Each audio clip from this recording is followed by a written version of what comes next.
What's up, y'all? Mr. Zoo Nation, aka Savage Armor Jones Giraffe, coming at you with another episode of The Dark Device. Today, we're going to be doing a theory episode. Yes, that's right. We're going to be doing a theory episode because guess what? Tomorrow on Bushy Roll Stream, we getting Toxic Mutant Venom Stinger, well, Worm Toxic Mutant Venom Stinger revealed. We're getting them revealed later today. We're getting the other Mega Colony card that's being revealed.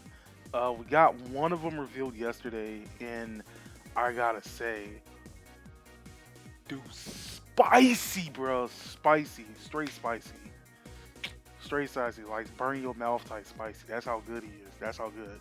But anyway, we got all that today. So today is going to be what, in my honest opinion, the effect is going to be, because I do have a hunch, based on these few theory facts that I'm going to be explaining right now.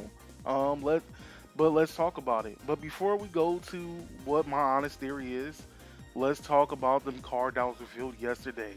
Oh my God, that this dude, prepare yourself. I'm gonna prepare yourself, son. Prepare yourself. All right.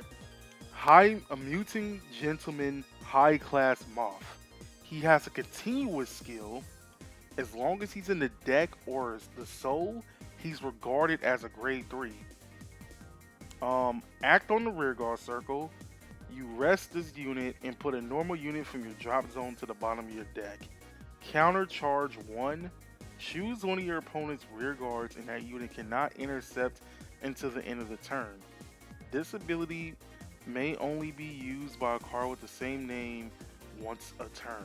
Okay, that's a lot to uncover.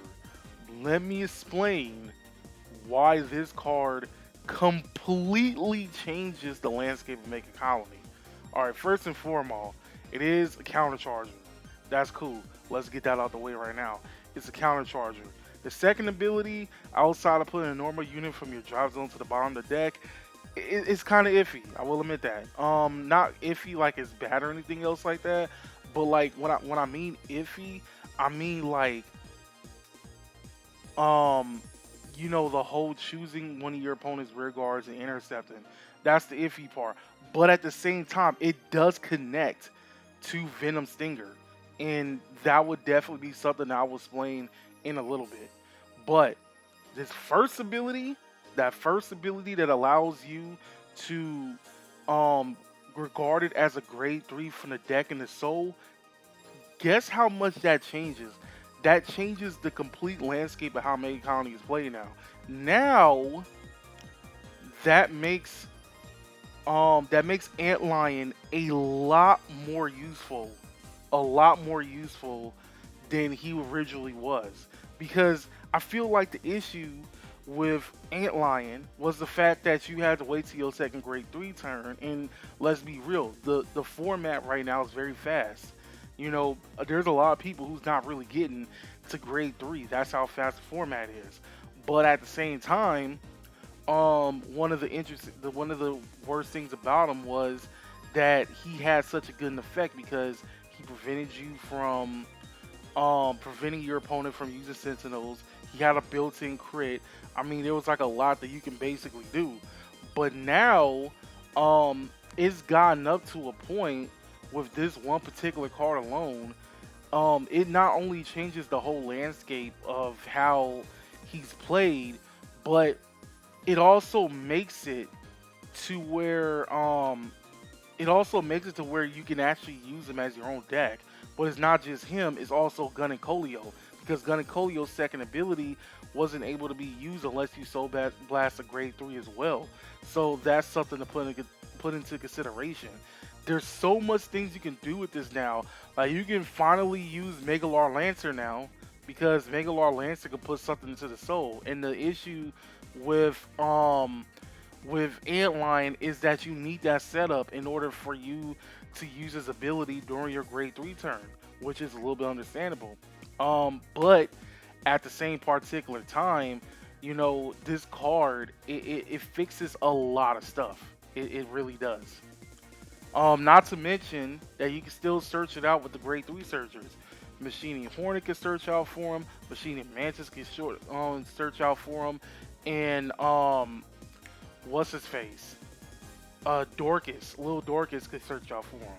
And the reason being is because, like, when it looks for the top six, or in Dorcas' case, top five, it's still considered being in the deck. So you can basically get that instead of like an actual grade 3 or whatnot. You could kind of minus the grade 3 count to put more room for your grade 1 and grade 2s, which is a little bit understandable too. But then it kind of sort of makes it to where you don't necessarily need the order card that much anymore. Where is it? I had it. Oh wait, here we go. Here we go. Aspirations of Limitless Power. This card right here. So basically, when this card came out, I was like, yo, this helps Mega Colony out a lot, because basically you put a normal unit from your drop zone to the bottom of your deck, and if it was a grade 3, draw a card. That basically makes it to where you don't have to run a full playset of Heldemizes, and it makes it to where you can recover said Heldemizes too. Because let's be real, like, Ghidorah runs out of stream pretty quickly, especially if early on in the game you start getting all of your Heldemizes. That actually makes a lot more sense, and it actually makes it a lot easier to recover them. But now you have that particular card that also recovers. I'm not saying don't run the order card completely, because the order card does grant you a draw, but at the same time you don't necessarily need to run it. Like, I would say, like, maybe run one, in my personal opinion, now that you have this particular card, because it's very flexible in basically every version of Mega Colony almost. So that definitely says something. But not to mention, in my honest opinion, another thing that I do like about this card, besides the counter charger, is it helps with the deck thinning. It definitely does. So there's a lot more ways to deck thin. There's a lot more ways to do everything. Because we should have had this card, like, maybe when set 10 came out. And I don't know if anybody remembers, what I did make a rant when, as the cards are getting revealed, I do like that particular Friday and reveal the cards and whatnot. But I was reviewing Scatterhorn, the grade 2 machining card. And I was like, if it wasn't for the fact that you had to search out for a machining card in order to put a card from your hand into the soul, I guarantee you that what's his face would have been, Antlion would have been a lot more useful than he is right now. But anyway, enough with that particular card. I'm expecting the grade 2, if we're going to get a grade 2, I'm expecting that card to also have the first ability where it also counts as a grade 3. But here's my theory for Venom Stinger. It's going to use the original Mega Colony mechanic. Because here's the thing, there's a lot of evidence stating that it's going to do the exact same thing, and I'm going to prove it to you right now. All right, so first off, he has Toxin in his name. Now, if anybody remembers, a lot of cards with Toxin in their name usually prevents your opponent from intercepting, or prevents your opponent from doing anything, just like the older Mega Colony. So there was two particular cards that we got way back in the day. It was a grade 1 and a grade 2 that also had Toxic in its name. And basically both of them were, when they attack, your opponent cannot intercept. Now, fast forward all the way to Destructive Roar, and we get two particular cards. Even though one of them is a Toxin, it still kind of sort of works the same way. That Smug, what was it? It was Smug Mutant, I think that's what his name was. It was a grade 2 that came out that prevented your opponent from restanding, cards during your opponent's next turn. It was kind of sort of like a throwback to the original mechanic and whatnot, but it also prevented your opponent from intercepting. At the same time, you have your boy Heldemize that also has Toxic in his name. Even though it's not Toxic, it's Toxin. it's still it still is basically the same thing. So he prevents you from if you, during your opponent's stand phase, it prevents you it prevents your opponent from standing any unit that's in the exact same column. Basically, I'm saying that Venom Stinger has to do something with preventing your opponent from restanding, preventing your opponent from intercepting, and possibly, and I'm going to say this for one particular reason, possibly stunning your opponent's vanguard. And the reason why I say that is two particular reasons.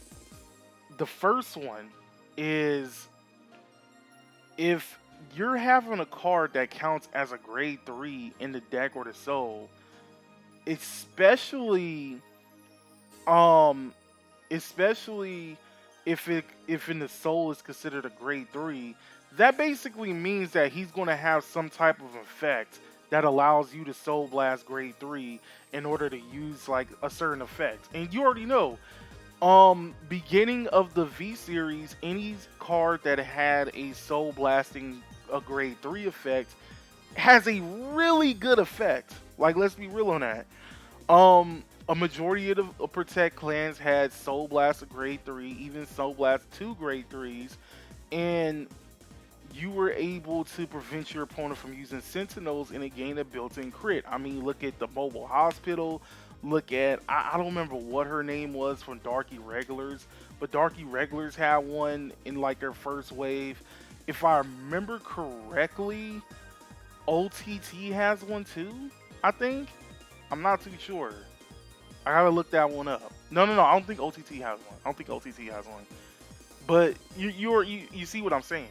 Like basically, and then of course like Antlion, and then even though it's not a Protect clan, you do also have Waterfall Dragon that kind of sort of had a Soul Blast grade 3. Like remember, the first wave of most player support was basically if the effect was that good, you had to Soul Blast a grade 3 in order to use it because you already know it made it. There wasn't really no turbo at that particular time, so it's a little bit understandable why that would happen. But you know, that's just me. I feel like that because of that, there's going to be some type of BS effect that requires you to soul blast multiple grade 3s. Or it could be like on Shiranui, where if you have a certain number of grade 3s in the soul, well, Shiranui just needs 2 Shiranuis in the soul. But I'm saying it's kind of a little bit similar. Yo, that will be a little bit interesting. So I can definitely see Venom Stinger doing that. However, there is a few problems. I definitely feel like that the mill mechanic and the cradle mechanic needs a lot of help. And by doing his own little thing, that means it's taken away from both the mill mechanic and the cradle. I'm definitely hoping that he has a rear guard skill because then he'll be pulling Gridor and that will be a lot easier to use.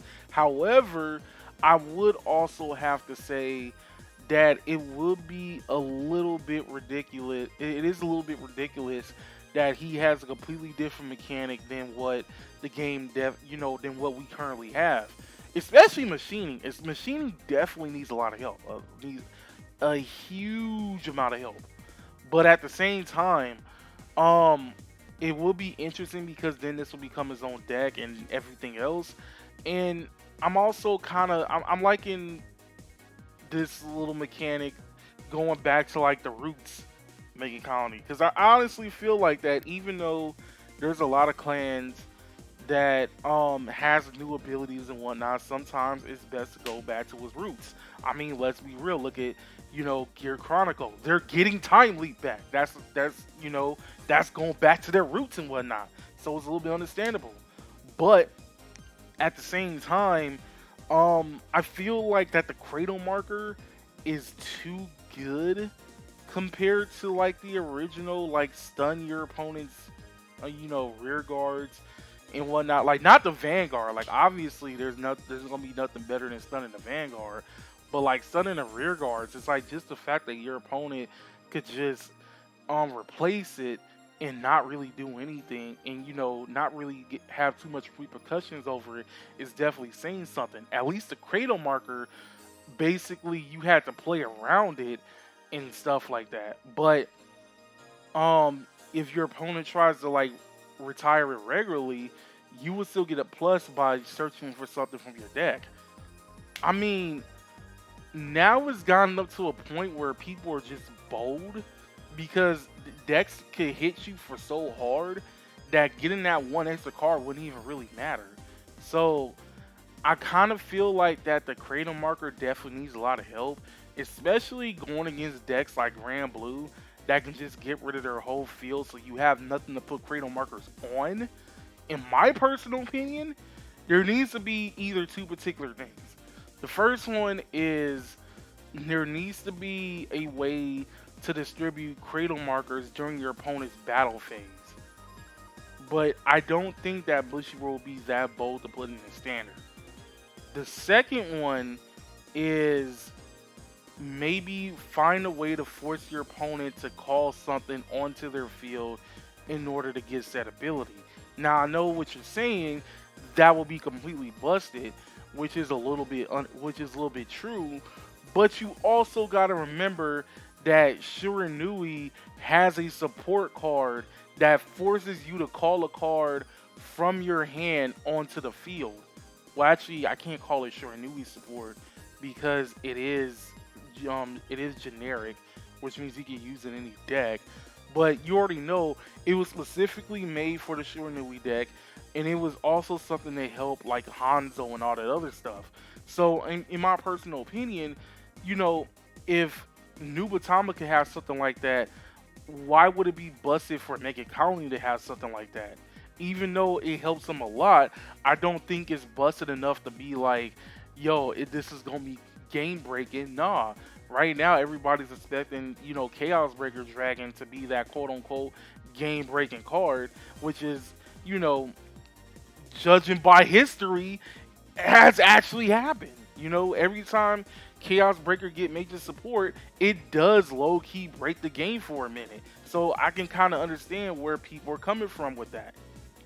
But um, even if we were to get even if we were going to my other suggestion that maybe you have to soul blast enough grade threes in order to prevent your opponent from re you know prevent your opponent from resending the Vanguard.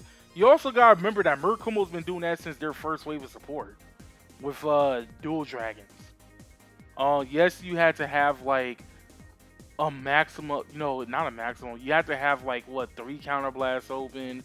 You have to have both left and right arrestor on the field, and you have to just put a card from your hand into the soul in order to do it. So not only they weren't able to rewrite into another grade three, they weren't able to restand said grade three.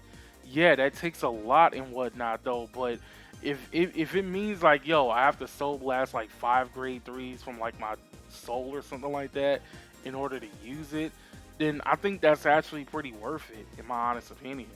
Um, I know it sounds busted to a lot of people, and they think that that'll be a broken ass mechanic, though. But let's be real, if we had that since year one of this reboot, and Nubatama has a card that allows you to call something, force you to call something to the field, then it shouldn't be really that broken, to be honest, when you really think about it. And that's not me being biased either. That's not me being biased though. But like, if we were to have an effect like that, and it takes all of that energy to do it, then it would have made a lot of sense. Okay, so then you also have the mill mechanic. You also have the mill mechanic where I feel like you need to mill more than you normally are. Like, I feel like that it doesn't feel like a quote unquote mill deck, and I understand that's Bushiroad trying to like balance stuff out though. But seeing the way that the format is going at the moment, I can see like milling like 8 to 10 cards not being completely broken, in my personal opinion. Um, I know that's like a little bit of extreme, and I do kind of feel like you need to do that, but at the same time, it doesn't really feel that bad. But at the same time, like, resource management is something that Main Colony is it's hard to do, because they use a lot of their abilities and whatnot. I mean, they use a lot of their abilities all the time, and then you also have the fact that they run out of resources pretty quickly in order to push returns that isn't guaranteed to end the game. So by having a resource like the grade one that the moth that we're getting, that for some reason looked like Valentino from Has Been Hotel. Like Loki, I'm put the comparison picture right here. Wait, right here. There we go. I'm put the comparison picture right here. He almost looked like Valentino. I don't know why, but but anyway, that's what I basically have. He's basically going to use the original mechanic. He's going to have a way to prevent your opponent from intercepting.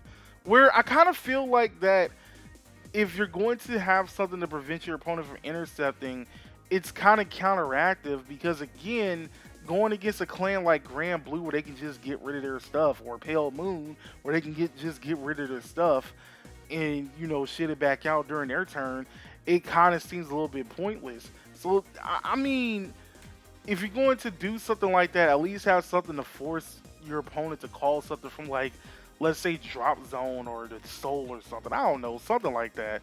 But preventing your opponent from intercepting rear guards, especially in a meta where outside of gold paladins, like nobody really has rear guards like that anymore, or people have a way to get rid of their front row rear guards, definitely says something. It definitely says something. But I'm hoping that the card isn't going to be completely, I'm not going to say that the card's going to be trash though, but like, I'm hoping the card ain't going to be trash. But that's basically it. Um, at the time of recording this video, I am going to be doing a live stream tomorrow, which is basically going to be the reveal of Venom Stinger. Like, Venom Stinger is going to come out. I'm gonna come out with my spotlight of what I think about the card. Then, like, later on that particular day, I'm gonna be doing a live stream on my channel, on my Facebook page, Savage Armor Jones Rafa, talking about more of my thoughts. The grade 2 would have came out by later today, which is the reason why I'm not mentioning that card, because at the time of recording this video, it is early in the morning. So of course the card isn't out yet. But man, let's see what this card does. Let's see what it does. But anyway, for now, my name is Mr. Zoo Nation, aka Salvatore Jones Rafa, signing out.